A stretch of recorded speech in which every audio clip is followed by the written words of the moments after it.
बालों में इन दिनों आम जो कॉमन समस्याएँ हैं, वो क्या-क्या पेशेंट्स में आपको देखने को मिल रही है जब आप उनसे मिलते हैं? कहावत होती है कि यार डॉक्टर को अगर बाल दिखाए हमने, तो इसका मतलब है कि फिर तो बाल का जाना और तय है। एक बार जितना हो गया है, वापस वहाँ पर नए बाल नहीं उगाए जा सकते। पर उनको बचाया रखा जा सकता है, मोटाई बढ़ाई जा सकती है, मजबूती बढ़ाई जा सकती है। शी टोल्ड मी डॉक्टर साहब मेरे बाल अगर गिरे तो I will commit suicide. She was suffering with the VDD syndrome, that was the body dysmorphic syndrome. अगर किसी का पहला स्टेज पे हेयर लॉस हुआ है, तो क्या वो गंजा होगा ही होगा ये तय है? या बीच में भी कहीं उसको रोका जा सकता है अगर वो ट्रीटमेंट समय पर आकर ले ले? देखिए 7 स्टेजों में शुरू की 3 स्टेजें बहुत महत्वपूर्ण होती हैं। जब हम शैम्पू करते हैं, कंघा करते हैं, तेल करते हैं, तो जो बाल गिरता है, वो कभी गंजेपन की तरफ नहीं जाता। स्किन में हमेशा स्वस्थ रहे, उसके लिए घर में ऐसी कौन-कौन सी चीज़ें उपलब्ध है हमारे किचन में, जिनका सेवन सबको करते रहना चाहिए? क्या ऐसे ट्रीटमेंट हैं अवेलेबल जिसमें हम किसी डार्क व्यक्ति को थोड़ा फेयर या बहुत ज़्यादा फेयर बना सकते हैं? तो आपने जो कुदरती रंग आपको मिला है, उसको कोई चेंज नहीं कर सकता है। मैं आपको बताऊँगा ट्रांसप्लांटेशन 99.9% सुरक्षित है। कितने से लगाकर कितने तक खर्चा लोग अपनी स्किन और अपने हेयर के लिए करने को तैयार रहते हैं आपसे मिलने के बाद? कोई पैमाना नहीं, बिल्कुल। हम जितना पैसा लगाएँगे उतना पैसा कम पड़ेगा आपको। कहीं न कहीं एक हेल्दी स्किन में कोलेजन का कितना रोल है? क्या बालों का खिरना या गिरना साइकोलॉजी पे भी आता है? किसी ने मान लिया कि मेरे बाल जाएँगे तो फिर चले जाएँगे। नमस्कार, स्वागत है आपका द राहुल तिवारी पॉडकास्ट में और कहते हैं कि बाल सलामत तो पगड़ियाँ 50। जी हाँ, आज के इस दौर में जब हम सब सोशल मीडिया के इर्द-गिर्द घूम रहे हैं, जब फैशन हम सब के लिए बेहद इम्पोर्टेंट हो गया है, ऐसे में अपनी त्वचा और अपने बालों की केयर करना भी बहुत ज़्यादा ज़रूरी है। अपने बालों को किस तरह से स्वस्थ रखा जा सकता है, कैसे अपने बालों की बेहतर केयर करते हुए हमेशा अपने बालों को बचाया जा सकता है और आज के दौर में जहाँ पर पॉल्यूशन है, जहाँ अलग-अलग तरह के केमिकल्स हैं, जहाँ पर हमारे शरीर में न्यूट्रिएंट्स की कमी है, ऐसे में बालों का झड़ना एक महत्वपूर्ण बीमारी के रूप में लगभग सामने आ रहा है। उसे किस तरह से दूर किया जा सकता है और हमेशा खूबसूरत रहा जा सकता है, इस पूरे विषय पर बातचीत करने के लिए आज हमारे साथ स्टूडियो में मौजूद हैं जाने-माने ट्राइकोलॉजिस्ट और कॉस्मेटोलॉजिस्ट डॉक्टर मतगंजन द्विवेदी, जिन्हें आप सब डॉक्टर मीत के नाम से जानते हैं। सर बहुत-बहुत स्वागत है आपका। Thank you Tiwari. सर ये विषय इसलिए ज़रूरी हो गया था क्योंकि हम देख रहे हैं कि आज के युग में 17-16 साल का युवा और कहीं न कहीं चाहे कोई प्रोफ़ेशनल हो, चाहे कोई एक्टिंग फ़ील्ड में हो, चाहे किसी भी क्षेत्र का कोई व्यक्ति हो, चाहे लड़के हों या लड़कियाँ हों, सभी स्किन और बालों की समस्या से बहुत ज़्यादा पीड़ित हैं। और इसीलिए शायद मुझे ऐसा लग रहा था कि हमारे पॉडकास्ट के ज़रिए वो क्या कारण हो सकते हैं, किस तरह से उससे बचाव किया जा सकता है और क्या-क्या उपाय आज के इस आधुनिक दौर में उपलब्ध हैं, इन सब चीज़ों पर बात करना बेहद ज़रूरी हो गया था। आप आएँ और हम उम्मीद करते हैं कि जो भी हमारे यहाँ के पॉडकास्ट के व्यूअर्स हैं, जितने भी इस पॉडकास्ट को देखने वाले युवा हैं, निश्चित रूप से अगर आप बालों की समस्या से पीड़ित हैं, तो आज का ये पॉडकास्ट आपके लिए है। सर सबसे पहले बस यही जानना चाहेंगे कि बालों की जो केयर है, वो क्यों ज़रूरी है आज के दौर में? देखिए हम जब बात करते हैं हेयर की और स्किन की, तो आप कहीं भी जाएँगे किसी शोरूम में जाते हैं या आप फ्लाइट में जाते हैं, तो आप देखेंगे जो अटेंडर होती हैं या फ्रंट डेस्क स्टाफ होता है, विल सी राइट कि वेल मेकओवर, हेल्दी स्किन है, वेल टाई हेयर है, हेल्दी हेयर्स हैं। तो जब हम स्किन और हेयर की बात करते हैं, तो आपका लुक बड़ा प्रेज़ेंटेबल दिखता है, अगर आपका स्किन हेल्दी है, आपके हेयर हेल्दी हैं तो। और ये एक प्रॉस्पेरिटी भी का भी विषय है कि अगर समृद्धता दिखाती है, खुशहाली, स्वस्थ स्किन और हेयर आपके दिखाई देते हैं आपके प्रेज़ेंटेबल लुक से। तो सबसे पहले जब हम किसी इंसान से मिलते हैं, शख्स से मिलते हैं, तो हम उसका स्किन देखते हैं या फेस देखते हैं या हेयर देखते हैं। तो ये आपकी प्रेज़ेंस दिखाते हैं, आपकी पर्सनैलिटी में निखार लाते हैं और ये एक प्रॉस्पेरिटी और हैप्पीनेस और हेल्दीनेस का भी बड़ा मुद्दा है। तो ये इसलिए हेल्दी हेयर्स और ब्यूटीफुल स्किन ये बहुत ज़रूरी है और ये आज हर जगह जो है आप देखेंगे तो ये बड़ा कॉन्शियस सब्जेक्ट है। एवरीबॉडी चाहे आप ले लें फ्लाइट अटेंडेंट हो, चाहे आप ले लें कि शोरूम में कोई रिसेप्शनिस्ट हो, सब हेल्दी रहना चाहते हैं, स्किन अपनी हेल्दी रखना चाहते हैं, प्रेज़ेंटेबल लुक रखना चाहते हैं और साथ में हेयर्स हेल्दी हैं, स्किन हेल्दी है, तो आपके अंदर एक कॉन्फिडेंस बूस्ट होता है। तो ये एक बड़ा मुद्दा है, बड़ा विषय है, इस पे जितनी चर्चा करें उतना कम। बिल्कुल।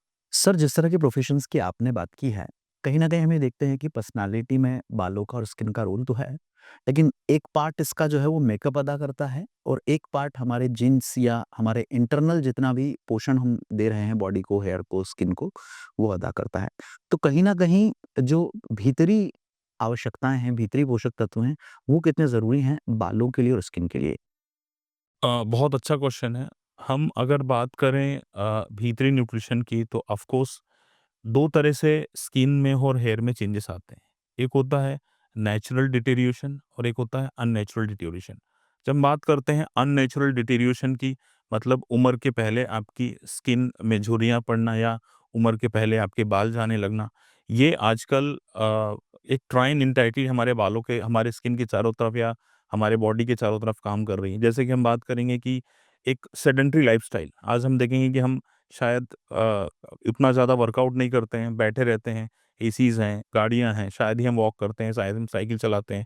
तो जो सबसे पहली चीज़ हो गई कि यहाँ पर सेडेंटरी लाइफ़, राइट? दूसरा एटमॉस्फेरिक पॉल्यूशन, आप देखेंगे चाहे वो जल हो, थल हो, नभ हो या रेडिएशन हो, ये पॉल्यूशन हमारे चारों तरफ जो है काम कर रहा है, स्किन को डैमेज कर रहा है, हेयर्स को डैमेज कर रहा है। इसके अलावा तीसरी जो सबसे बड़ी चीज़ है वो होती है आपका लाइफ़स्टाइल मॉडिफ़िकेशन, राइट? बिल्कुल। मतलब हम बात कर रहे हैं डाइट की, अगर आपका डाइट सही नहीं है, राइट? तो न्यूट्रिशन पोषक तत्व नहीं मिल पाते हैं। पोषक तो जैसे हम बालों की बात करें, बालों को क्या चाहिए, 37 टाइप्स ऑफ मिनरल चाहिए, कुछ नॉन एसेंशियल एमिनो एसिड चाहिए, राइट? ये सब कुछ अगर हम हेल्दी इंटेक नहीं कर रहे हैं या हमारे बाल की जड़ों में ब्लॉकेज है, वो बालों तक नहीं पहुँच रहा है, तो कहीं न कहीं ये बड़ा कारण बनता है।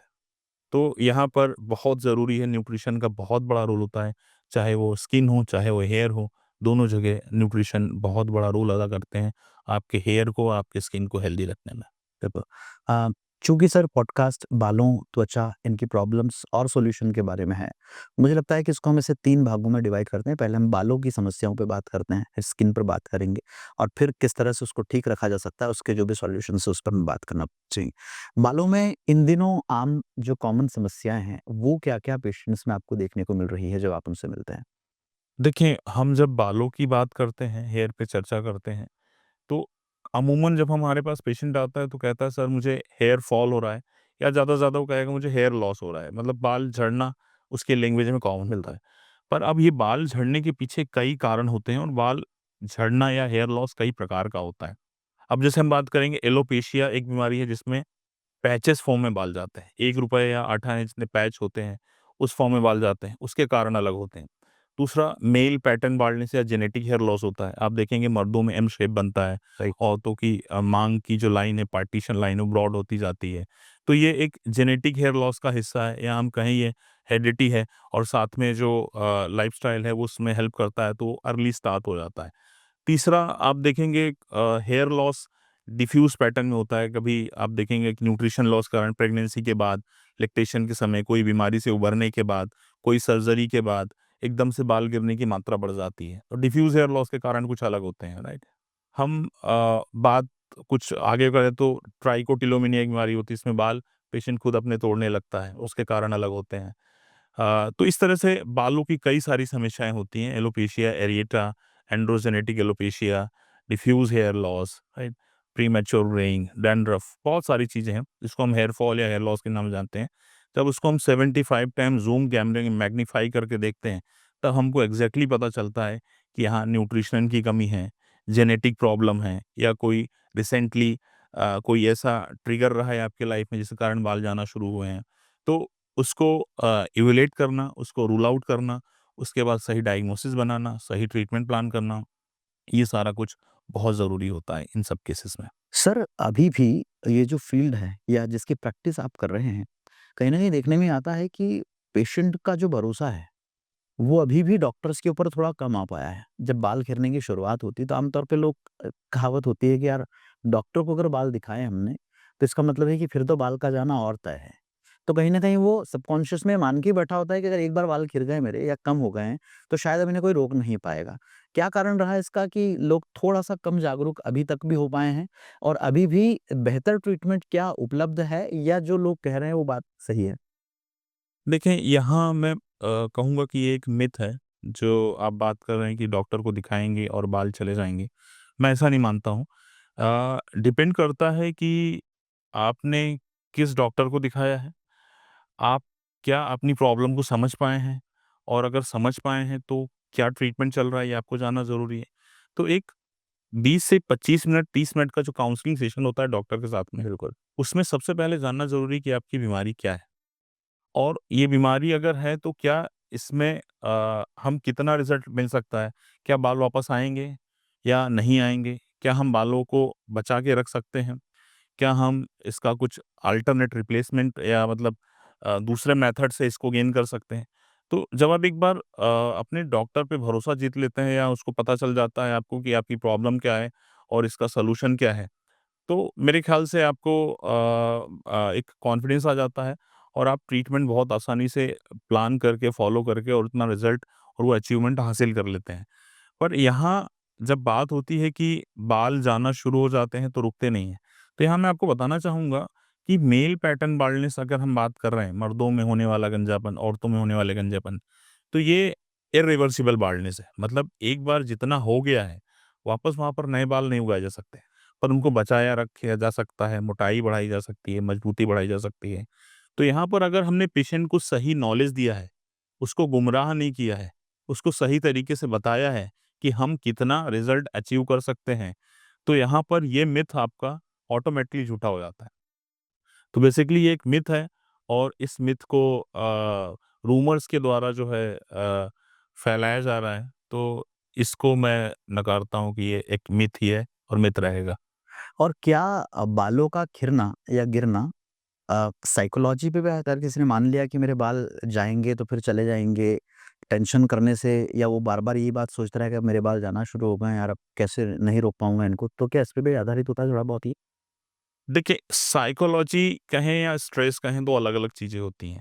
साइकोलॉजी अगर हम सोच कहें कि साइकोलॉजी के कारण बाल जाते हैं, तो ये गलत बात होगी। बाल जाने के कारण साइकोलॉजी ज़रूर चेंज हो जाती है लोगों की। अब हम बात कर रहे हैं स्ट्रेस की, तो स्ट्रेस एक कारण है यहाँ पर जिसमें डायरेक्टली तो काम नहीं करता है, पर इनडायरेक्टली ये कहीं न कहीं आपके हार्मोन्स को इन्फ्लुएंस करता है, राइट? या हम कहें कि इनडायरेक्टली लेटर ऑन एक ट्रिगर बन सकता है, राइट? पर ये डायरेक्ट कारण नहीं है गंजेपन का या हेयर लॉस का। दूसरी चीज़ रही बात साइकोलॉजी की, तो बाल साइकोलॉजी के कारण बाल गिर रहे हैं, ऐसा नहीं है। कभी-कभी हेयर लॉस या हेयर फॉल होने के कारण साइकोलॉजी चेंज हो जाती है। जैसे right this VDD syndrome, body dysmorphic syndrome, जिसमें पेशेंट अपने लुक को लेके बहुत कॉन्शियस होता है। तो कभी-कभी वो बालों को लेके बड़ा कॉन्शियस हो जाता है। जैसे मैं एक पेशेंट का ज़िक्र करूँगा, नाम नहीं बताऊँगा। शी टोल्ड मी कि डॉक्टर साहब मैं मेरे बाल अगर गिरे तो आई विल कमिट सुसाइड। ठीक है? तो मैंने कहा क्यों ऐसा? तो हम जब हमने रूल आउट किया तो I was thought she was suffering with the VDD syndrome, that was the body dysmorphic syndrome. तो हम जब हमारे किसी पर्टिकुलर फेस को लेके या हमारे हेयर को लेके जब बहुत ज़्यादा कॉन्शियस हो जाते हैं, तो वो बीमारी साइकोलॉजिकली दूसरी तरफ डाइवर्ट हो जाती है। तो यहाँ साइकोलॉजी हेयर लॉस होने के कारण, फॉल होने के कारण साइकोलॉजी चेंज हो जाती है, पर साइकोलॉजिकली या साइकोलॉजी के कारण हेयर लॉस होना, ये थोड़ा-सा गलत है। लेकिन सर ऐसे तो हम सब लोग दिन भर अपने आप को काँच के सामने देखते हैं, बार-बार बाल संवारते हैं, चेहरा वाइप करते हैं, क्रीम्स यूज़ तो ये जो आपने बताया बॉडी डिस्मॉर्फिया सिंड्रोम अ, क्या ये फिर बहुत कॉमन होगा भारत में या गिने-चुने लोगों में होगा? नहीं, ये बहुत ही अनकॉमन होता है, कॉमन नहीं होता है। कॉन्शियसनेस अलग बात है और ओवर कॉन्शियसनेस अलग बात होती है। The things the people which is going in over consciousness that this comes in the part of VDD syndrome, right? तो कॉन्शियसनेस ठीक है और कॉन्शियसनेस कहीं न कहीं साइकोलॉजिकली प्रेशर बनाती है आपके लुक को लेके या हेयर को लेके। 7 अलग-अलग स्टेजेज़ होती हैं हेयर फॉल की, जो कि पुरुषों में मैक्सिमम देखा जाता है, जिसे हम मेल पैटर्न जो है वो कहते हैं हेयर लॉस। अ, अगर किसी का पहला स्टेज पे हेयर लॉस हुआ है, तो क्या वो गंजा होगा ही होगा ये तय है या बीच में भी कहीं उसको रोका जा सकता है अगर वो ट्रीटमेंट समय पर आकर ले ले? बिल्कुल सही बात है। देखिए 7 स्टेजों में शुरू की 3 स्टेजें बहुत महत्वपूर्ण होती हैं। अगर हम सिर्फ फ्रंट फ्रंट से देखें या आगे से हम एम शेप बनता है या डब्ल्यू शेप बन रहा होता है आगे से फ्रंट मेल की बात कर रहे हैं हम, राइट। तो उस केस में अगर पीछे से ओ शेप नहीं बना है, क्राउन नहीं आया है, तो हम उसको लंबे समय तक उस गंजेपन को डिले कर सकते हैं। या हम कहें ऐसा कि गाड़ी आपकी 100 किलोमीटर प्रति घंटे की रफ्तार से चल रही है, तो उसको हम 10 किलोमीटर पे ला सकते हैं बराबर। 1 साल में अगर आप जाने वाले हैं, 2 साल में जाने वाले हैं, हम उसको 8 साल, 10 साल तक डिले कर सकते हैं। और बहुत खींचते हैं तो 15 साल तक डिले कर सकते हैं। और इसमें डिपेंड करता है कि अगर जेनेटिकली इन्वॉल्व है या किसी को maternal side, paternal side baldness रहा है, तो होने के चांसेस 55 टाइम रहते हैं, 45 टाइम नहीं रहते हैं। सपोज़ आपको गंजापन है तो ज़रूरी नहीं कि आपके बच्चों को भी गंजापन होगा। बिल्कुल। 55 टाइम परसेंट चांसेस होते हैं बाल्ड होने के, 45% नहीं भी होते हैं। सो ये रेशियो हमेशा आगे की जनरेशन में कैरी फॉरवर्ड होता है, 55/45 का। इसकी जो समस्या है सर, मान लीजिए शुरू हो गई है, तो सबसे बेसिक तरीका जिसके थ्रू एक सामान्य व्यक्ति भी अपने बालों की केयर करके उसको रोक सकता है, वो क्या हो सकती है? देखिए, सबसे पहली चीज़ यहाँ नॉलेज की बात मैं करूँगा।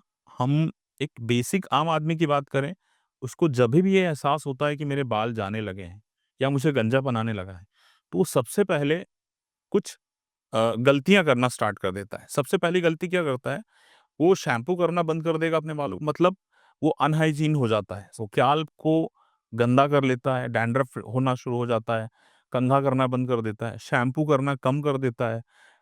वीक में 6-6, 7-7 दिन तक शैम्पू नहीं करता है, ऑयल नहीं करता है या टच करना बंद कर देता है। उनको लगता है कि बालों को टच करूँगा तो मेरा बाल गिरना शुरू हो जाएगा। हो जाएगा। तो यहाँ पर ये जो सबसे पहली चीज़ें यहाँ करेक्ट करना चाहूँगा कि अगर आपको हेयर फॉल या हेयर लॉस हो रहा है, तो आप अपना रूटीन नहीं चेंज करें। शैम्पू करना बहुत ज़रूरी है, अपने स्कैल्प को क्लीन रखें, सुबह-शाम 3-3 मिनट कंघा करना बहुत ज़रूरी है। 1 दिन छोड़ के मतलब वन्स इन 48 आवर्स 48 घंटे में 1 बार शैम्पू करें, दिन में 2 बार सुबह-शाम कंघा करें, स्कैल्प साफ रखें। अगर ड्राई स्कैल्प है तो सप्ताह में 3 बार और ऑयली स्कैल्प है तो सप्ताह में 2 बार आप ऑयल करें, स्कैल्प को मॉइस्चर करें। ये बेसिक चीज़ें जो करना ज़रूरी है, इसको कभी बंद नहीं करें। और हम क्या करते हैं शुरुआत में बाल झड़ने के डर से सबसे पहले कंघा करना बंद कर देंगे, शैम्पू करना बंद कर देंगे या कम कर देंगे, ऑयल करना कम करना बंद कर देंगे, बालों को टच नहीं करेंगे। ये सारी चीज़ें हैं जो आपके डिफ्यूज़ हेयर लॉस या हेयर फॉल के प्रोसेस को बढ़ाती हैं, आपकी हेयर साइकिल डिस्टर्ब कर देती हैं और कहीं न कहीं आगे ये ट्रिगर करना शुरू कर देता है और गंजेपन की गति को, स्पीड को ये बढ़ा देता है। तो मैं आपको ये बताना चाहूँगा फॉल अलग चीज़ है, लॉस अलग चीज़ है। जब हम शैम्पू करते हैं, कंघा करते हैं, तेल करते हैं, तो जो बाल गिरता है, वो कभी गंजेपन की तरफ नहीं जाता। और जो गंजेपन की तरफ जा रहा है, वो हमारी आँखों से दिखाई नहीं देता। क्योंकि जो बाल गंजेपन की तरफ जाते हैं, वो बाल पतले, छोटे होते हुए इतने बारीक होके निकलते हैं कि हमारी आँखों से दिखाई नहीं देते हैं। तो हम डरते किससे हैं? फॉल से डरते हैं और लॉस वाले बाल तो हमको दिखाई नहीं देते हैं। तो यहाँ पर आपके दर्शकों को बताना चाहूँगा कि यहाँ पर सबसे पहले जो अपना रूटीन है, वो चेंज नहीं करें। ज़्यादातर केसेज़ में आप देखेंगे लोग अपना रूटीन चेंज कर लेते हैं, बालों को अनटच फॉर्म में जो है बिहेव करना शुरू कर देते हैं बालों के साथ। बिल्कुल। यहाँ पर सर एक मिथ बड़ा कॉमन है और मुझे लगता है आज से नहीं बल्कि सदियों से चला आ रहा होगा और बीते दिनों आपने भी देखा कि जब भर पल्ले यूट्यूब पर या सोशल मीडिया पर उसके एड्स दिखाई दिए तो एक बार फिर हमें ऐसा लगा कि लोग उसकी तरफ जा रहे हैं, वो है बालों में तरह-तरह के तेल अप्लाई करना। जैसे ही किसी के बाल खिलना या हल्का-फुल्का हेयर फॉल होना शुरू होता है, तो वो तरह-तरह के तेल जो बाज़ार में उपलब्ध है, खुद से ही खरीद के बिना डॉक्टर के रिकमेंडेशन के भी ले आता है और बीते दिनों तो एक आदिवासी कम्युनिटी के नाम पे बहुत ज़्यादा इस तरह के तेल को बेचा गया। तो इस तरह के तेल क्या काम करते हैं? देखिए, ये बहुत इम्पोर्टेंट क्वेश्चन है और लोगों को अवेयर करने वाला भी क्वेश्चन है आपका। तो मैं बताऊँगा कोई भी तेल या कोई भी शैम्पू ना तो गंजेपन को रोक सकता है, मतलब हेयर लॉस को रोक सकता है और ना ही नए बाल उगा सकता है। जहाँ जड़ें मर गई हैं, मरी हुई जड़ों में दोबारा जान नहीं डाली जा सकती। और दूसरी सबसे बड़ी बात मैं आपको बताना चाहूँगा कि आपका स्कैल्प किसी भी चीज़ को अंदर अलाउ नहीं करता है। मतलब it is a super defence mechanism we have in our body right. तो जब कोई भी चीज़ अप्लाई की जाती है, तो हमारा स्कैल्प उसको परमिट नहीं करता, अलाउ नहीं करता। तो ऑयल हमारे स्कैल्प को पेनिट्रेट करके अंदर नहीं जाता है, तो ये किसी-सी तरह से लाभकारी नहीं है। ऑयल के नाम पे लोगों का धंधा चल रहा है, वो अलग बात है।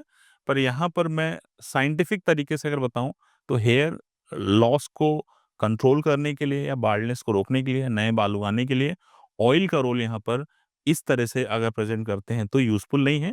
पर ऑयल का एक छोटा-सा रोल ज़रूर है हमारे स्कैल्प में कि आजकल के खान-पान, रख-रखाव, एटमॉस्फेरिक पॉल्यूशन कारण स्कैल्प थोड़ा ड्राई रहता है। सपोज़ जैसे हम हाथ में मॉइस्चराइज़र लगाते हैं, बराबर। तो स्कैल्प को मॉइस्चर करने के लिए अगर आपका ड्राई है तो सप्ताह में 2 बार, 3 बार स्कैल्प में ऑयल लगाना ज़रूरी कोई भी जनरल ऑयल। कोई भी जनरल ऑयल, ऑयल टाइप। हाँ, बहुत स्टिकी ना हो, उसको आप स्कैल्प में कॉटन की सहायता से लगाएँ और सप्ताह में 2 बार, अगर आपका स्कैल्प बहुत ज़्यादा ऑयली है और अगर ड्राई है तो सप्ताह में 3 बार तक आप लगा सकते हैं। 4 घंटे में तेल का काम पूरा हो जाता है। बिल्कुल। तो आप रात में लगाएँ, सुबह शैम्पू कर लें, शैम्पू करने के 4 घंटे पहले भी तेल लगा सकते हैं। तो ये यहाँ पर ऑयल का इतना छोटा-सा रोल है, पर यहाँ से मैं मेरे हिसाब से, मेरे प्रैक्टिकल अनुभव के हिसाब से बताऊँगा कि तेल बालों को उगाने में मददगार नहीं है और ना ही गंजेपन को रोकने में मददगार है। जब आपके बारे में मैं जान रहा था और अलग-अलग चीज़ें मैंने पढ़ी तो मुझे ये पता चला कि आपकी जो प्रैक्टिस है, वो बेसिकली जो ट्रांसप्लांट होता है उससे पहले किस तरह से हम चीज़ों को सुरक्षित रख सकते हैं, कैसे विटामिन्स के द्वारा, दूसरी चीज़ों के द्वारा बालों को या स्किन को ठीक कर सकते हैं, उस पर आपकी विशेषज्ञता ज़्यादा है और इसीलिए आप सम्मानित भी किए गए कई मंचों द्वारा। अ, हेयर ट्रांसप्लांट पर जाने से पहले क्या-क्या तरीके हैं जिससे हम इसको बचा सकते हैं और आप जो प्रैक्टिस करते हैं उसमें क्या-क्या चीज़ें इन्वॉल्व रहती हैं? देखिए ट्रांसप्लांटेशन एक विषय है जिसमें मैं आपको बताना चाहूँगा कि ट्रांसप्लांटेशन की एक स्टेज होती है कि हम कब ट्रांसप्लांट पे जाना चाहिए। सपोज़ दैट हम ट्रीटमेंट की कैटेगरी में और ट्रांसप्लांट पे चले जाते हैं, तो हमने उस एरिया पे बाल लगवा लिए जहाँ बाल चले गए हैं। बिल्कुल। पर जो पीछे बचे हुए बाल हैं, वो आपके अगर चले जाएँगे, तो बचे हुए जो बाल आपने ट्रांसप्लांट किए हैं, उसका लुक ही नहीं आ और पाएगा अजीब लगेगा और बिल्कुल। अजीब लगेगा और या फिर हमको marathon back to back transplant के लिए जाना पड़ेगा और ट्रांसप्लांट भी हम लिमिटेड टाइम पे कर सकते हैं। आपके डोनर एरिया पे, आपके गर्दन के पीछे के बालों पे डिपेंड करता है कि आप कितनी बार ट्रांसप्लांट के जा सकते हैं। तो ज़्यादा से ज़्यादा 2 बार, मैक्सिमम 3 बार ज़्यादा हम ट्रांसप्लांट के लिए अपेयर नहीं हो सकते हैं, राइट? तो हम कोशिश ये करते हैं कि अगर आप पहली, दूसरी, तीसरी या थर्ड वर्टिक स्टेज में हैं, तो हम इनको लंबे समय तक के लिए बचा सकते हैं। जैसे हम मिनिमम 5 से लेके 15 साल के बीच तक गंजेपन को डिले कर सकते हैं, अगर आप ऊपर के शुरू के 4 स्टेज में हमारे पास अपीयर होते हैं। उसके बाद फिर 5वीं, छठी, 7वीं स्टेज जो होती है, इसमें ट्रांसप्लांटेशन मतलब सर्जिकल मेथड या फिर नॉन सर्जिकल मतलब हेयर पैच या हेयर विग जो है नॉन सर्जिकल मेथड जो कैमोफ्लेज करते हैं आपके स्कैल्प को, ये ऑप्शन आ जाते हैं। तो कोशिश हमारी यही रहती है कि हम पहले बचा लें और अगर ऐसा लगता है कि अब आप उस स्टेज में चले गए हैं जहाँ ट्रांसप्लांटेशन की ज़रूरत है, तब हम ट्रांसप्लांट के लिए रिकमेंड करते हैं कि आप ट्रांसप्लांट पे जा सकते हैं। बिल्कुल। अच्छा ये जो ट्रांसप्लांट है सर ये कितना सुरक्षित है? क्योंकि इन दिनों हम देख रहे हैं कि लगातार पूरे देश भर से खबरें आ रही हैं, कहीं पर किसी की ट्रांसप्लांट के कारण मौत हुई, कहीं किसी को इन्फेक्शन हुआ और बहुत बड़े-बड़े स्तर के इन्फेक्शन हुए हैं। तो कितना सेफ है और कैसे हम ये चूज़ करेंगे कि साहब हमको ट्रांसप्लांट करवाना है तो कहाँ करवाना है? देखिए हेयर ट्रांसप्लांटेशन की जो खबरें आ रही हैं सबसे पहले मैं आपको बताऊँगा कि खबरें बहुत ज़्यादा तो नहीं आई हैं। अभी एक कुछ कानपुर वाला मुद्दा चल रहा था जो मैंने भी सुना था। इसके पहले और भी कहीं था जहाँ सैलून में ट्रांसप्लांट किया गया था। तो ट्रांसप्लांटेशन के केसेज़ बहुत कम सुनने में आते हैं। इसलिए बहुत जल्दी वो रूमर बन जाते हैं और बहुत जल्दी जो है सोशल मीडिया के थ्रू वायरल हो जाते हैं। मैं आपको बताऊँगा ट्रांसप्लांटेशन 99.9% सुरक्षित है। यहाँ ज़रूरी ये है कि आप ट्रांसप्लांटेशन में किन चीज़ों की जो सावधानियाँ हैं बरत रहे हैं या हम बात करें कि आप कितना अवेयर हैं ट्रांसप्लांटेशन के बारे में। जैसे बेसिक सी चीज़ ये है कि ट्रांसप्लांटेशन का जब आप डॉक्टर सेलेक्ट करते हैं, तो you must be select either he could be or she could be the plastic surgeon, okay, dermatologist or max face surgeon, oral or maxillofacial surgeon. ये 3 लोग हैं जो ऑथराइज्ड हैं, ट्रांसप्लांट कर सकते हैं।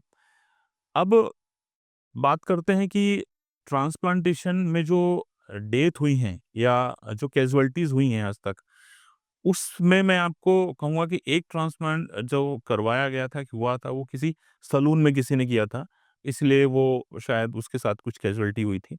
दूसरा कहीं जिसने किया है वो उसके बारे में मुझे नहीं पता कि क्या एजुकेशन था, डिग्री थी। पर इसमें कुछ पैरामीटर्स होते हैं। जब से सबसे पहले हम ट्रांसप्लांट के लिए जब जाते हैं, तो आपका फिटनेस होना बहुत ज़रूरी है। किसी भी सर्जरी के लिए आप you should be fit for the surgery, right? अगर आप प्री सर्जरी प्रोफाइल नहीं करवाते हैं कि आप सर्जरी के लिए फिट हैं कि नहीं हैं। अगर आप फिट फॉर सर्जरी हैं, तो ही आप ट्रांसप्लांटेशन के लिए जाएँ, बिल्कुल। दूसरी चीज़ ये है कि आप जब वहाँ डॉक्टर या सर्जन एनेस्थीसिया में आपको ट्रांसप्लांट करता है, आपका लोकल एनेस्थीसिया लगा के आपके स्कैल्प को शून्य करता है, तो एनेस्थीसिया का ओवरडोज़ नहीं होना चाहिए, राइट?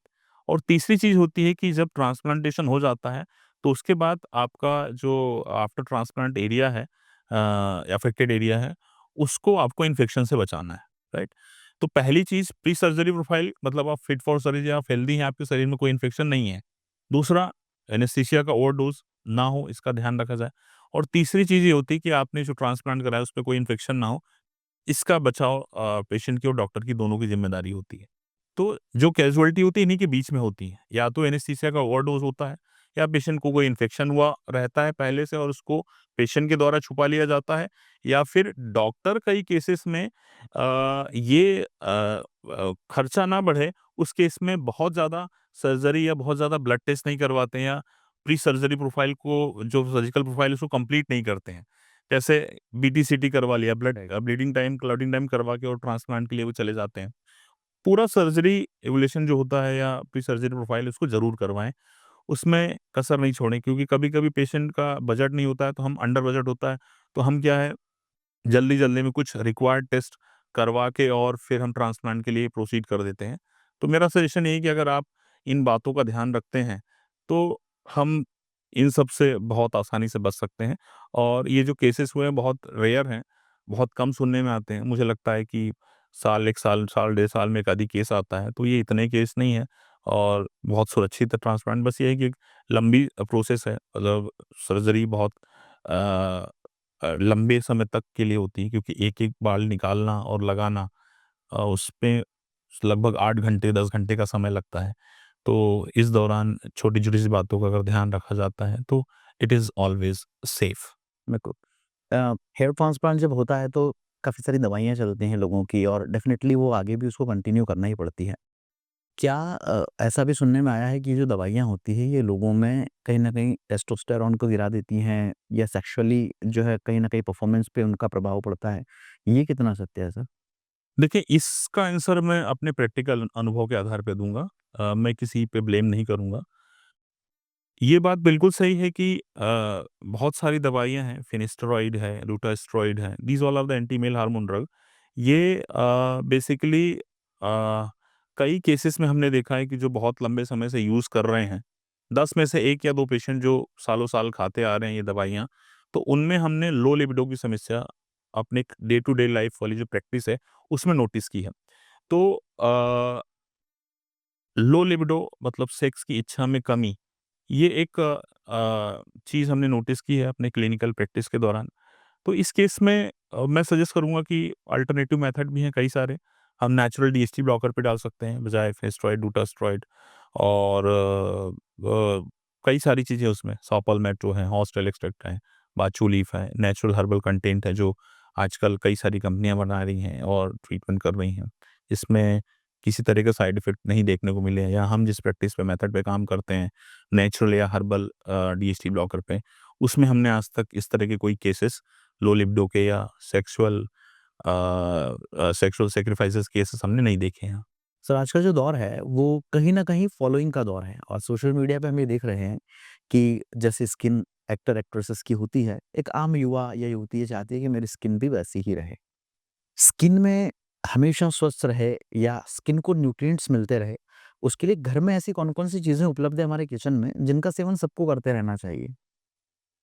देखिए बिल्कुल अच्छा क्वेश्चन है। अब बात करें हम एक्टर और एक्ट्रेस से, तो एक आम आदमी उनसे कॉम्पीट नहीं कर सकता है। उनका स्किन और हेयर को मेकओवर करने का बजट जो है काफ़ी हाई-फाई होता है, बिकॉज़ उनको स्किन, हेयर और हेल्थ मेंटेन करके चलना पड़ती है। हम एक आम भाषा में बात करें कि एक आदमी कैसे अपने हेयर और स्किन को हेल्दी रख सकता है, तो पहले हम हेयर की बात करते हैं। हेयर में बेसिकली अ 2 चीज़ें होती हैं कि हम कुछ उन चीज़ों को खाएँ जो आपके जैसे हम बात कर रहे हैं मेल पैटर्न बाल्डनेस का, राइट? तो डाइट की अगर हम बात करें तो डाइट में जैसे सोयाबीन है, ग्रीन टी है, काबुली चना है, बाजरा है, नारियल पानी है, वाटर इनटेक बढ़ा दें आप, right? These all are the healthy diet, मतलब ये आपको रिच प्रोटीन भी दे रहे हैं और साथ में इसमें कुछ चीज़ें हैं जो नेचुरल डीएचटी ब्लॉकर का भी काम करती हैं या नेचुरल फाइटो एस्ट्रोजेनिक प्रॉपर्टी की होती हैं। इसमें औरतें अगर लेती हैं तो उनको उनका फीमेल हार्मोन बूस्ट होता है, या मेल अगर लेते हैं तो उसमें बीएसटी इन्हिबिटर का काम करता है, पर साथ में न्यूट्रिशन भी सप्लाई इसमें होता है। तो ये सारे कुछ अच्छी चीज़ें हैं। जैसे अगर आप पर्टिकुलर अलग-अलग चीज़ें नहीं ले पा रहे हैं, तो 10 किलो गेहूँ के आटे में 2 किलो सोयाबीन, 2 किलो काबुली चना, 2 किलो बाजरा, इसको मिक्स करके इसकी आप चपाती भी ले सकते हैं, राइट? वाटर इनटेक मैंने बताया कम से कम 10 से 12 ग्लास, 3 से 4 लीटर पानी, सप्ताह में 2 बार, 3 बार नारियल पानी लेना स्टार्ट करें। These all are the good and healthy diet for the hair. Skin की बात करें तो स्किन के लिए ऑफ कोर्स हेल्दी स्किन अगर रखना है तो ज़्यादा से ज़्यादा साइट्रस फ्रूट लें, मतलब जिसमें विटामिन सी रिच मात्रा में पाया जाता है, जैसे संतरा है, नींबू है। नींबू है, अनार है, अंगूर है, राइट? साइट्रस फ्रूट ये आपकी स्किन को हेल्दी रखते हैं।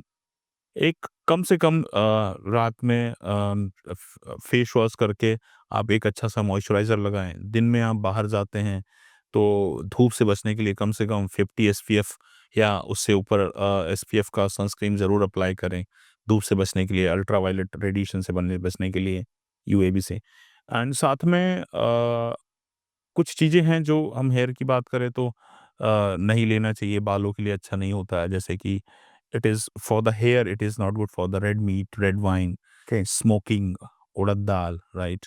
साथ में तम्बाकू या तम्बाकू से बने हुए पदार्थ, राइट? पे प्रोटीन्स का आजकल कई सारे जो है जिमर्स या जो बॉडी बिल्डर होते हैं, वे प्रोटीन या प्री-वर्कआउट्स लेते हैं, राइट? या हार्मोन्स लेते हैं, राइट? ये सारी चीज़ें नहीं लेना चाहिए। या डॉक्टर की सलाह से लें या किसी ट्राइकोलॉजिस्ट या अपने हेयर एक्सपर्ट से सलाह लेने के बाद ही लें।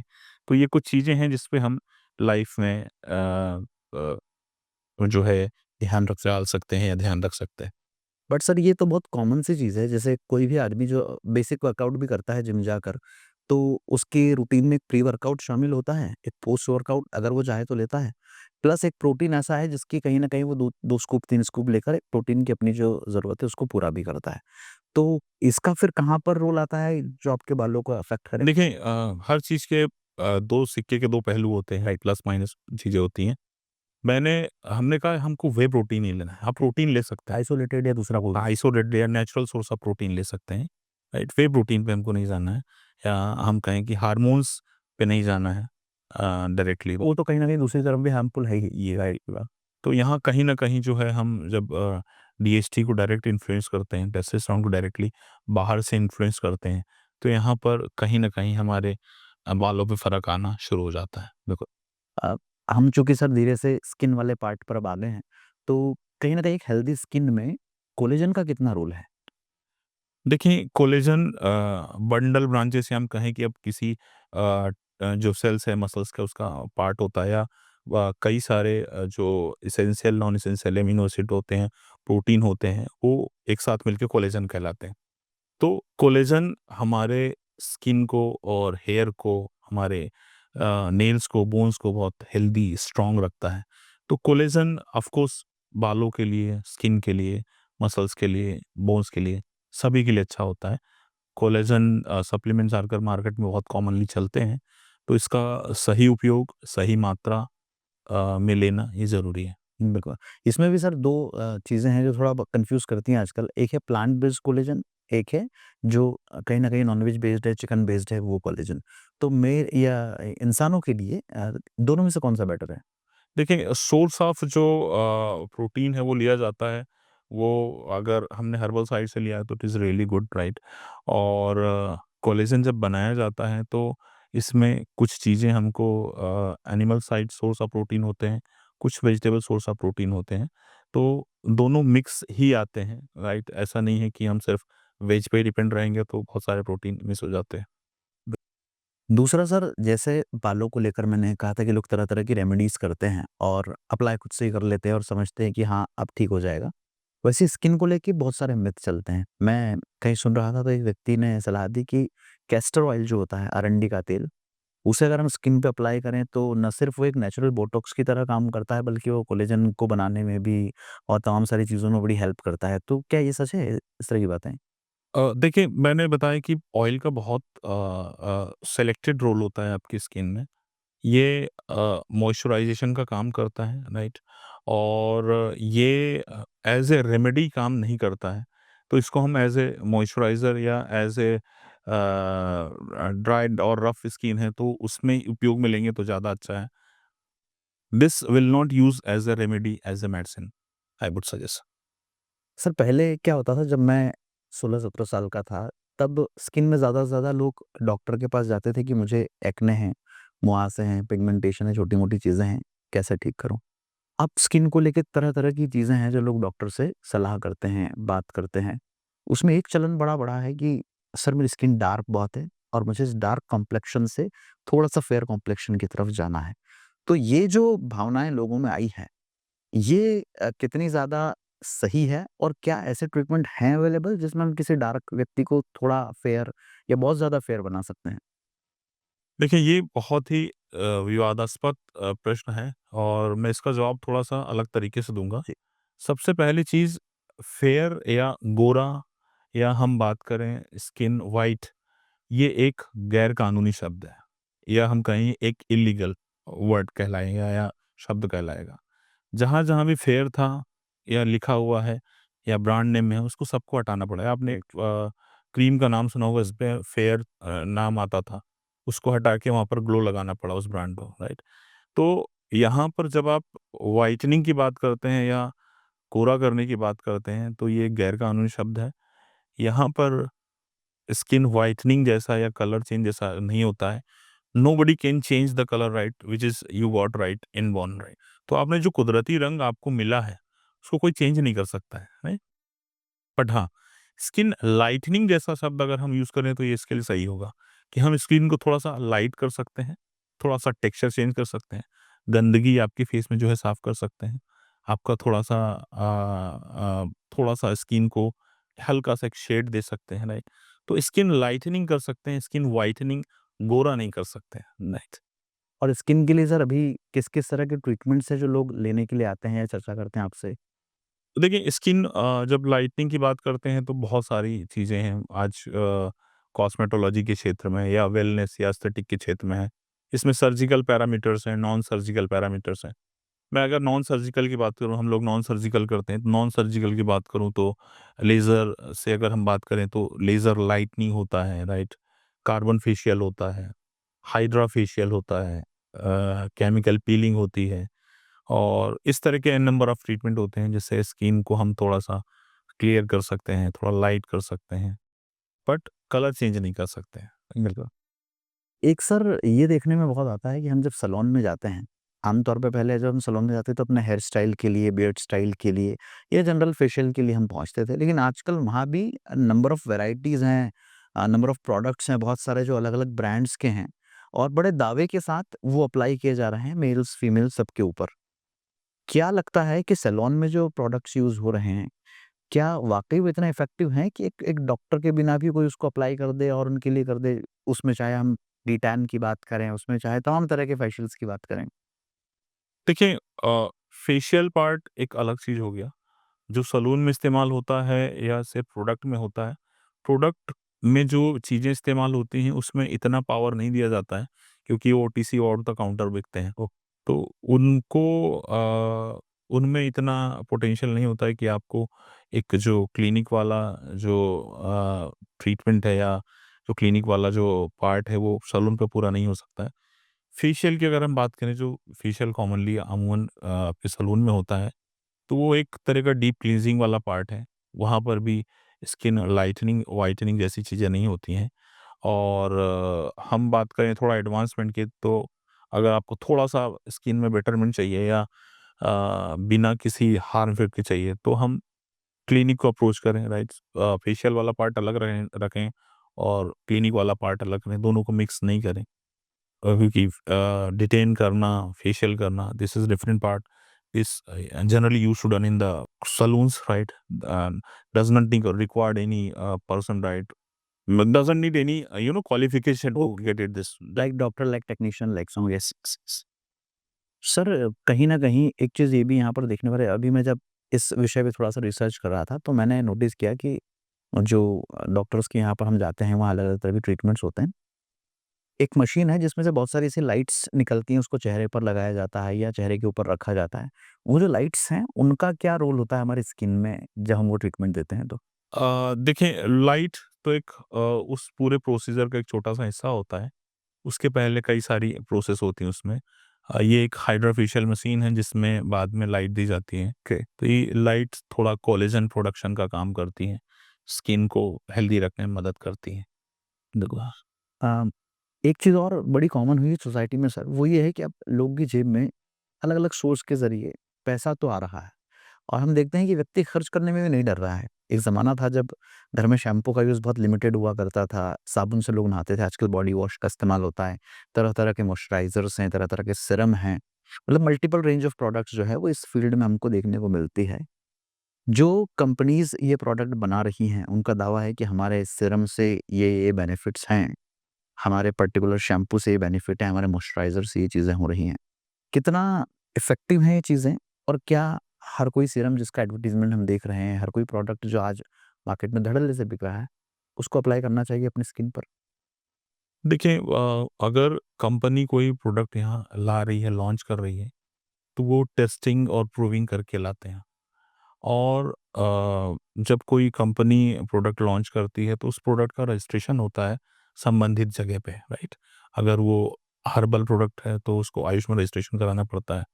अगर वो ड्रग एंड कॉस्मेटिक है तो ड्रग एंड कॉस्मेटिक का जो रूल्स है उसके अंतर्गत उसको रजिस्टर्ड कराना पड़ता है।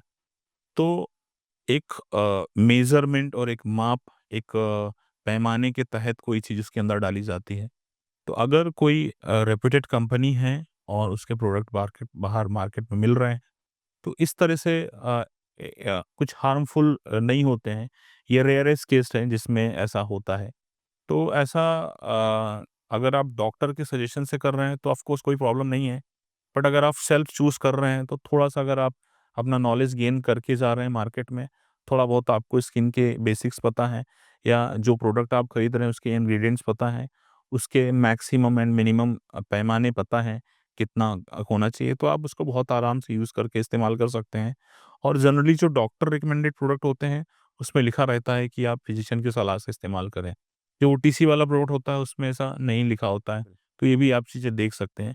तो ये आपका बेसिकली एक एक आपके विवेक का विषय है कि आप जब भी कोई चीज़ चूज़ करते हैं, तो अपने विवेक से काम लें और अपने बुद्धि का इस्तेमाल करें, अपने एजुकेशन का इस्तेमाल करें, कोई भी प्रोडक्ट खरीदने के पहले। हाँ, और ज़ाहिर-सी बात है कहीं न कहीं अगर थोड़ा-सा ठीक नहीं लग रहा है, अनकम्फर्टेबल है, तुरंत उसका प्रयोग रोक के आप ये फिर अगले ऑप्शन की तरफ जाकर तो एक सवाल अब यहाँ पर ये मेरा रहेगा कि एक व्यक्ति की एज धीरे-धीरे जब बढ़ती है, कहीं न कहीं स्किन में चेंजेज़ आना लाज़मी है, अलग-अलग तरह के बदलाव हम देखते हैं।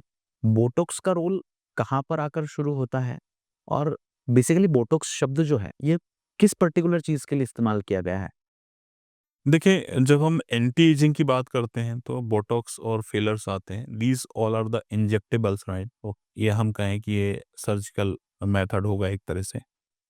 बोटॉक्स बेसिकली जब आपको फेस में झुर्रियाँ होती हैं, आँखों के आसपास झुर्रियाँ होती हैं, आपके फ़ोरहेड, माथे पे झुर्रियाँ आने लगती हैं, तो उस केस में मतलब आफ्टर 40-50 के बाद ये इंजेक्शन इस्तेमाल आते हैं, जिसमें आपके मसल्स को जो रिंकल जिसमें पड़ रहे हैं, उस पे काम करके इसको जो है स्ट्रेट किया जाता है या उस मसल्स को पैरालिसिस किया जाता है, जिस पे ये रिंकल्स आए हैं, राइट? तो बोटॉक्स की अगर हम बात करें तो ये एक प्रशिक्षित या किसी सर्टिफाइड डॉक्टर के सानिध्य में जाके ही लगवाना चाहिए और इसके कुछ हार्म इफेक्ट भी हो सकते हैं अगर गलत तरीके से इसका प्रयोग किया गया। तो be alert, be careful while using Botox and fillers. देखो, थोड़ी देर पहले हमने जब आर्थिक पैमाने की बात की थी, तो कहीं न कहीं ये तो है कि लोग खर्च करने से अब डरते नहीं हैं। जनरल एक ऐसा सवाल है जो शायद हमें जानना चाहिए क्योंकि एक आम नागरिक के पर्सपेक्टिव से बहुत इम्पोर्टेंट हो सकता है कि जब आपके पास कोई व्यक्ति आता है या अभी तक जो लोग को आपने ट्रीट किया है, कितने से लगाकर कितने तक खर्चा लोग अपनी स्किन और अपने हेयर के लिए करने को तैयार रहते हैं आपसे मिलने के बाद? देखिए जब आप पेशेंट आपके पास आता है तो लेट वी अंडरस्टैंड कि क्या प्रॉब्लम लेके आ रहा है, राइट? अब कॉस्मेटिक इंडस्ट्री एक ऐसी इंडस्ट्री है जिसमें आपका ₹1000 से ट्रीटमेंट शुरू होता है और उसके बाद लाखों रुपए तक जाता है। राइट, कोई पैमाना नहीं है। बिल्कुल। हम जितना पैसा लगाएँगे उतना पैसा कम पड़ेगा आपको। अब अगर आपकी प्रॉब्लम जेन्युइन है और आप एक लिमिटेड चीज़ों के लिए लेके आए हैं तो बहुत आसानी से कुछ दामों में हो जाता है। पर अब पैसा अगर आप उसमें आपके पास है तो आप जितना लगाएँ उतना कम पड़ेगा, राइट? क्योंकि आजकल रीजेनरेटिव मेडिसिन्स आ गई हैं, जो आपको आपकी उम्र को बढ़ने से भी आपको लगेगा नहीं कि आपकी उम्र बढ़ रही है, राइट? तो आजकल रीजनरेटिव मेडिसिन चल रही हैं जो दी जा रही हैं, तो वो भी उसके बड़े महँगे ट्रीटमेंट होते हैं। तो यहाँ पर बात करें खर्चे की पैमाने की तो अनलिमिटेड है। आपको एक जगह पे रुकना पड़ेगा, राइट? आपके आपके पॉकेट फ्रेंडली ट्रीटमेंट आपको चूज़ करना पड़ेंगे राइट डॉक्टर से। तो यहाँ पर इसका बड़ा इम्पोर्टेंट है कि आप अपने बुद्धि विवेक से काम लें, तो ज़्यादा अच्छा है। तो सर एक सवाल यहाँ पर ऐसा पूछना चाहूँगा जो मैं आम आदमी की तरफ से आपसे पूछ रहा हूँ और मुझे लगता है कि एक डॉक्टर होने के नाते इसका जवाब भी लोगों तक जाना ज़रूरी है। वो ये है कि आपकी जो फ़ील्ड है इसमें मोनोपोली बहुत है। एक बार अगर डॉक्टर ने कोई ब्रांड लिख दिया, तो उसके बाहर जो बनी हुई एक छोटी-सी वो है, वहाँ से उसको लेना ही पड़ेगा वो और उसके पास कोई दूसरा ऑप्शन भी नहीं है। ऐसे में एक आम आदमी जो है वो इन समस्याओं के लिए फिर कैसे किसी डॉक्टर का लाभ ले पाएगा या कैसे उसको बेहतर प्रोडक्ट मिल पाएँगे कम से कम बजट में? ये बहुत ही इम्पोर्टेंट क्वेश्चन है आपका और मेरे ख़्याल से हर एक आम आदमी के लिए भी ये उसको जो है रिलेट करता हुआ प्रश्न है। तो मैं इसमें ये कहूँगा कि जब कोई डॉक्टर अपनी प्रैक्टिस शुरू करता है, तो उसको पेशेंट फेथ को डेवलप करने के लिए एक प्रोडक्ट फेथ डेवलप करना बहुत ज़रूरी होता है। उसको ये पता होना चाहिए कि मेरे कौन से प्रोडक्ट ने कितना अच्छा काम और कितना अच्छा रिज़ल्ट दिया है। तो उसको प्रोडक्ट पता है, उसके इंग्रीडिएंट्स पता है, उसको उस प्रोडक्ट के पे फेथ हो गया है, विश्वास हो गया है। तो वो प्रोडक्ट वो अपने पास रखता है। क्योंकि ये इस तरह के प्रोडक्ट होते हैं जो बेसिकली कॉमनली नहीं मिलते हैं, थोड़ा अनकॉमन होते हैं। बिल्कुल। तो पर्टिकुलर जिस कंपनी का प्रोडक्ट उसको लगा कि अच्छा है, रिजल्ट ओरिएंटेड है, तो उस पे विश्वास करता है, रिले करता है, इसलिए वो अपने क्लिनिक में रखता है। अब महँगा होना, सस्ता होना ये अलग बात है। ये हो गया एक पहला कि हमें हमें हमें हमारे पेशेंट के फेथ को डेवलप करने के लिए, बनाए रखने के लिए हमारे प्रोडक्ट पे फेथ होना ज़रूरी है, या हमारी मेडिसिन में फेथ करना ज़रूरी है। एक तो ये पॉइंट हो गया। दूसरा पॉइंट ये होता है कि हम खुद कुछ रिसर्च कर रहे होते हैं। अगर मैंने कुछ रिसर्च किया है, मुझे लगता है कि बाहर किसी चीज़ में अगर हम ये ऐड कर दें, तो ये आपके लिए बहुत परफेक्ट हो सकता है या एक मानव जाति के लिए ये चीज़ बेहतर हो सकती है। तो हम किसी कंपनी को बोल के उस चीज़ को थोड़ा-सा अपग्रेड करके उसको और बेहतर कर सकते हैं। तो उसको हम करके फिर अपने क्लिनिक में, अपने प्रोडक्ट में शामिल करते हैं ताकि हम ज़्यादा अच्छा रिज़ल्ट दे पाएँ। तो यहाँ पर मैं कहूँगा कि ये एक मुद्दा ऐसा है कि इस पे अगर आप प्रश्न चिन्ह लगाते हैं तो यहाँ पर फिर जो ट्रीटमेंट का फ़ायदा लोगों को, आम लोगों को होने वाला होता है, उसमें कहीं न कहीं सैक्रिफाइसेज़ होंगे। तो यहाँ पर ये चीज़ को समझना ज़रूरी है कि हम प्रोडक्ट पे फ़ेथ इसलिए कर रहे हैं क्योंकि हम उसको यूज़ कर चुके हैं लंबे समय तक, उसने कई लोगों पे रिज़ल्ट दिए हैं। हम प्रोडक्ट की बात कर लें, मेडिसिन की बात कर लें, एक्सटर्नल एप्लीकेशन की बात कर लें, ट्रीटमेंट में इस्तेमाल होने वाले केमिकल्स हैं या आयुर्वेदिक प्रोडक्ट हैं, हर्बल प्रोडक्ट हैं, उनकी बात कर लें। तो हर एक प्रोडक्ट फ़ॉर्मूला अलग होता है और उस फ़ॉर्मूले को थोड़ा प्लस करना, थोड़ा माइनस करना, थोड़ा अपने हिसाब से एडजस्ट करना, ये एक हम कहें कि अपग्रेडेशन है, जो टाइम टू टाइम होते रहते हैं। तो उस तरह के प्रोडक्ट अगर होते हैं और हम बनवाते हैं और हमारे अपने क्लिनिक में रखते हैं और उसको देते हैं, तो इसको आप मोनोपोली कह लें या आप कह लें कि पेशेंट के लिए बेनिफिशियल है या हम कहें कि हम एक एक बेहतर विकास कर रहे हैं या ज़्यादा अच्छा रिज़ल्ट देने की कोशिश कर रहे हैं, लोगों को ज़्यादा अच्छे से ट्रीट करने की कोशिश कर रहे हैं। तो उस तरह से इसको आप समझ सकते हैं। तो 1-2 सवाल और है सर चलते-चलते जो हम पूछना चाहेंगे और बड़े ही साधारण से सवाल हैं, विनोद के सवाल कह सकते हैं आप इसको, कि आपका ट्रीटमेंट तो लंबा चलता है। मैं अगर आपसे मिलने आया तो ज़ाहिर-सी बात है 6 महीने, 8 महीने, 1 साल तक भी मैं आपके कनेक्शन में हूँ। तो क्या कभी ऐसा हुआ है कि कोई पेशेंट है जो लगातार आपके टच में रहा हो, जिसका इलाज आप करते हैं, लेकिन फिर धीरे-धीरे उसने बहुत ही हल्के में कैजुअली के जब मन पड़े तब डॉक्टर साहब को फ़ोन लगा दिया, कोई छोटी-छोटी प्रॉब्लम हुई तो भी डॉक्टर साहब से डिस्कस कर लिया या अपने साथ ही किसी दूसरे की बात करा दी कि सर इसको भी तकलीफ हो रही है तो आप यहीं पर ट्रीट कर दो फ़ोन पर। ऐसा भी कभी होता है आपके साथ? ये बहुत आम बात है। मतलब ये बहुत आम बात है कि हम अगर डॉक्टर साहब से मिलने आए हैं और लंबे समय से जुड़े हुए हैं, तो हम एक पेशेंट अपने साथ में लेके आते हैं और बोलते हैं, "सर इसको भी आप देख लीजिए, इसकी भी प्रॉब्लम है।" तो मानवता के आधार पे वो कभी-कभी हमको उसको कंसल्ट करना पड़ता है, देखना पड़ता है and sometime this is gift to our patient right which is really carrying with us since long right. ब सर चलते-चलते एक सवाल और ये जानना चाहेंगे कि क्या करें, किस तरह से ध्यान दें, कैसे बचाएँ? इन सब पे तो हमने बहुत सारी बात की। क्या ना करें? चाहे बाल हो, चाहे स्किन हो, जो गलती आम तौर पे युवा करता है, कॉलेज गोइंग स्टूडेंट हो, एक प्रोफेशनल है जो बहुत समय नहीं दे पा रहा है अपनी स्किन को, सुबह ऑफिस जाना है, शाम को लेट घर लौटना है, वो क्या ना करे जिससे उसके बाल और त्वचा अच्छी बनी रहे? देखिए बाल और त्वचा की अगर हम बात करें तो सबसे पहले हम थोड़ा-सा भी अगर कॉन्शियस हैं हमारे स्किन को लेके, हेयर को लेके, लुक को लेके, तो जनरली हम केयर करना स्टार्ट कर देते हैं। पर हम जब बात करें नॉट टू डू की तो लिस्ट बहुत लंबी है और ये समझना ज़रूरी है कि आप गलत क्या कर रहे हैं, राइट पहले तो। तो अब बेसिक से अगर हम बात करें तो स्किन हेल्दी रखना है अगर तो हम सिंपल सी बात बोलते हैं कि आप अपनी स्किन को हेल्दी रखने के लिए पानी अच्छे से अच्छा पिएँ अच्छा मतलब ज़्यादा पानी पिएँ। डाइट में आप हेल्दी डाइट लें, राइट? दूसरी चीज़ आप धूप से बचें, राइट?